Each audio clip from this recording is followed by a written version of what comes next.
Storm Tracker 6. This is Forecast First, sponsored by Auto Owners Insurance. Simple human sense.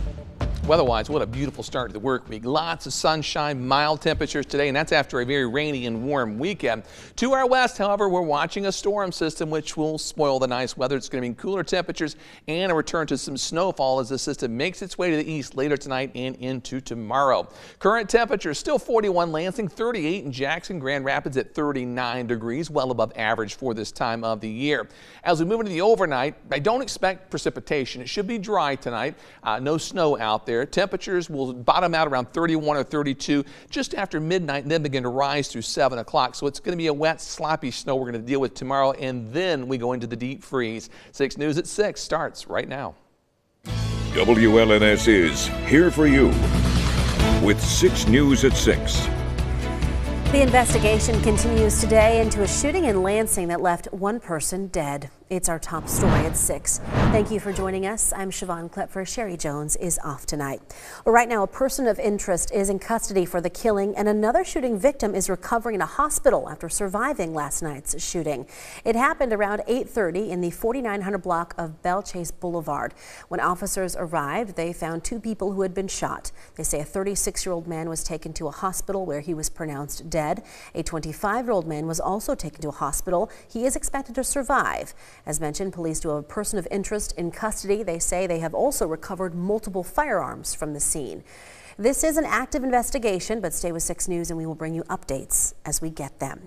Now, Sunday's homicide was the 11th of 2024. It's the same as last year, but a lot less than some previous years. Zach Priest spoke with the Lansing Police Chief today about why the numbers are down. Zach?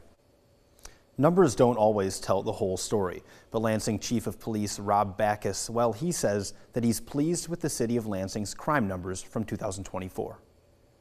There's a lot of support for us for addressing our violent crime and crime overall. I think that's one of the reasons why we've seen decreases in a lot of our different crimes. The 11 homicides in 2023 and 2024 are down from previous years, like 2021, when there were 25 homicides, and 2022, when there were 15. Backus says the supportive community plays a huge role in their success from last year. One of the reasons that we think that our numbers are declining is because of how much community involvement and law enforcement partnerships we have currently operating in the city of Lansing. Overall, Backus says crime dropped by 8% in 2024 compared to the previous year, with many violent crimes like sexual assaults and non-fatal shootings down as well. Although many violent crimes are down, 911 calls are actually up over the last few years, but Backus sees that as a positive. Between last year and this year, we've actually increased the number of calls for service, and I don't take that as a bad thing. I think that's a good sign when people are reaching out to the police department to report complaints and asking for specific attention. Backus says things will never be perfect, and the police department will be evaluating areas of need going into 2025. No, we're always going to look at where we need our staffing at. So we're going to look at the different areas of the city, and we're going to start looking at the crime patterns and say, is there a certain area in the city where there may be a trend of more crime happening, specifically violent crime? And Chief Backus told me that the police department's relationship with the community is much better now than it was only a few years ago when national unrest surrounding police caused a divide. He thanks social groups for holding police accountable and including them in discussions about how to address important issues. All right, Zach, thank you. Well, if you know anything about any recent crimes in Lansing, you can call Crime Stoppers at 517-483-STOP. Your information could make you eligible for a cash reward of up to $1,000. And remember, you don't have to leave your name to leave a tip. Firefighters across mid-Michigan are breathing a little easier right now after a few fires sparked up over the last day or so. This is a picture from a fire that happened in Jackson yesterday. Our media partners at the Jackson Citizen Patriot report fire crews got called out just after 10 a.m. They rushed out to a house near the intersection of East North Street and North Elm Road, and that's where they found a fire in the living room. Fire officials say they were able to keep the blaze contained to that area. Our friends at Michigan Fire Alert say no one was home at the time and no one was hurt. And firefighters were up early this morning in Mason after a fire broke out at Capital Steel and Wire. Crews rushed to the scene just after 5 a.m. after they got a report that some kind of metalworking equipment caught fire. Again, firefighters were able to douse the flames without anyone getting hurt, and they say workers were able to re-enter the building later in the morning. 19-year-old Gilbert Rodriguez of Lansing has been charged with carrying a concealed weapon. The Lansing Police Department says an officer conducted a traffic stop sometime on December 29th at an unknown location. And during the event, they say officers confiscated an illegal handgun with 2 extended magazines, 3 ounces of psychedelic mushrooms, more than 2 pounds of marijuana, and approximately $330 in cash from the suspect. The suspect was arrested on multiple felony charges. A man accused of shooting someone then trying to bolt in the middle of his trial will spend at least the next 25 years behind bars. A judge sentenced Jeremy Shepard to between 25 and 47 years in prison on a variety of charges relating to a 2023 shooting in Ingham County's Aurelius Township. The victim survived, but officials call his injuries life-altering. Shepard, who was out on bond during his trial, is accused of cutting his tether and making a break for it back in November. After a short chase, police caught him, they say, with weapons, body armor, and camouflage clothing. The judge also sentenced a second person, Dustin Urey, to between 32 and 52 years in connection with the shooting. And Shepard's wife, Kristen, will serve between 2 and 10 years in prison for helping to conceal the crime and tampering with evidence.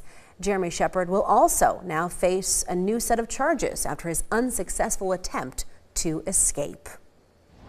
Moving on now, at the state capitol, Governor Gretchen Whitmer signed 8 bills into law that will expand affordable housing options for Michiganders by reducing the barriers that renters must overcome while looking for a place to live.